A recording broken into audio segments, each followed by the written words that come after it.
Yasodharapura, also known as Angkor, is a city that was the second capital of the Khmer Empire after Amarantapura, established by King Yasodharapura I in the late 9th century and centered on the temple of Phnom.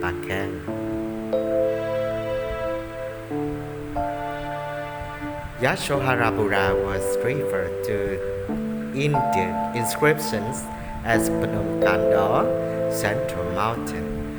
Phnom Bakheng was constructed just before the foundation of Yasodharapura, due to Yasodharapura's belief that the mountain was among the holiest of places to worship the Hindu deities. Yasodharapura was linked to an earlier capital, Hariharalaya, by a causeway. The urban complex included the Yasodharatataka. The succeeding capitals built in the area were called Yasodharapura. One of those is Angkor Thom, centered on the Bayon Temple by King Jayavarman VII. In year 1352, King Thom, also known as Dramatiputi I of the Ayutthaya kingdom, laid siege to it. The Ayutthaya were successful to the next year in capturing the city, placing one of their princes on the throne. In year 1357, the Khmer regained it. Angkor Thom was raided and abandoned in the 15th century by King Puram Marajatira II of Ayutthaya.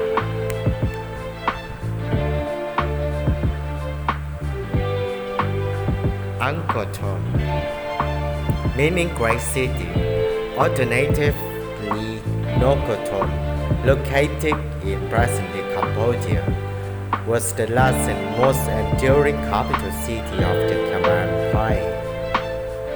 It was established in the late 12th century by King Jayavarman VII. It covers an area of 9 kilometers square, within which are located several monuments from the earlier eras, as well as those established by Jayavarman and his successors. At the center of the city is Jayavarman's State Temple, the Bayon, with the other major sites clustered around the Victory Square immediately to the north. It is also a very big tourist attraction and people come from all over the world to see it.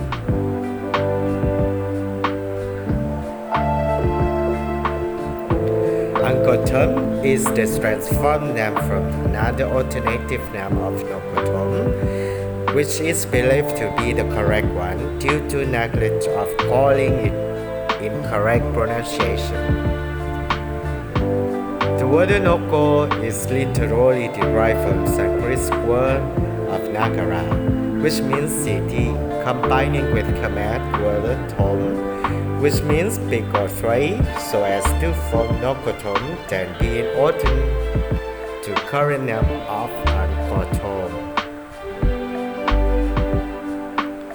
Angkor Thom was established as the capital of Jayavarman VII's empire and was the center of his massive building program. One inscription found in the city refers to Jayavarman as the groom and the city as his bride. Angkor Thom seems not to be the first Khmer capital on the site, however.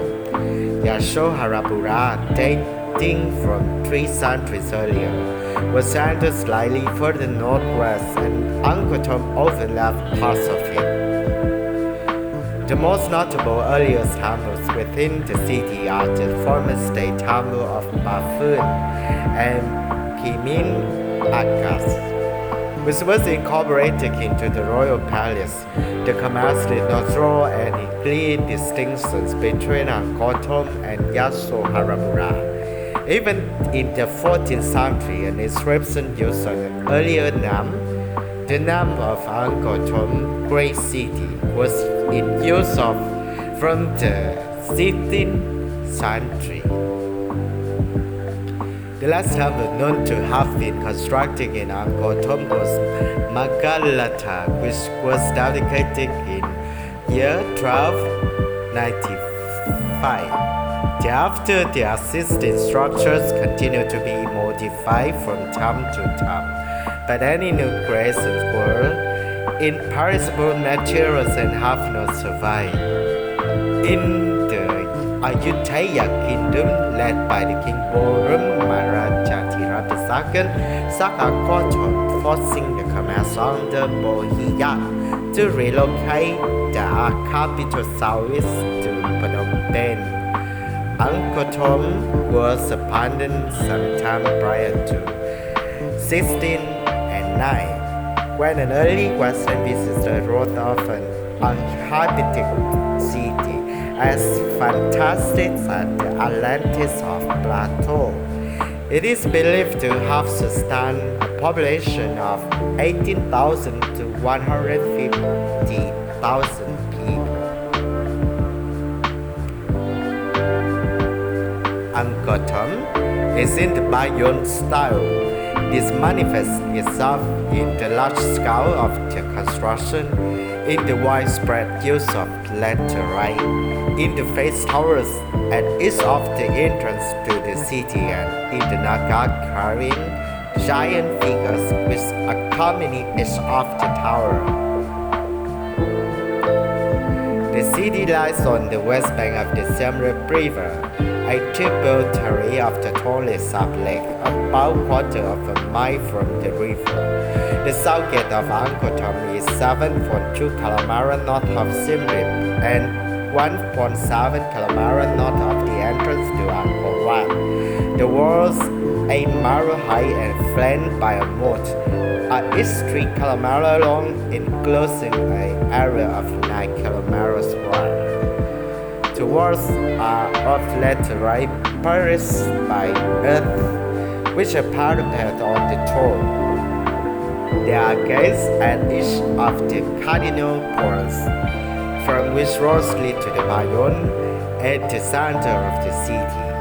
As the Bayon itself has no wall or moat of its own, those of the city are interpreted by archaeologists as representing the mountains and oceans surrounding the Bayon's Mount Meru.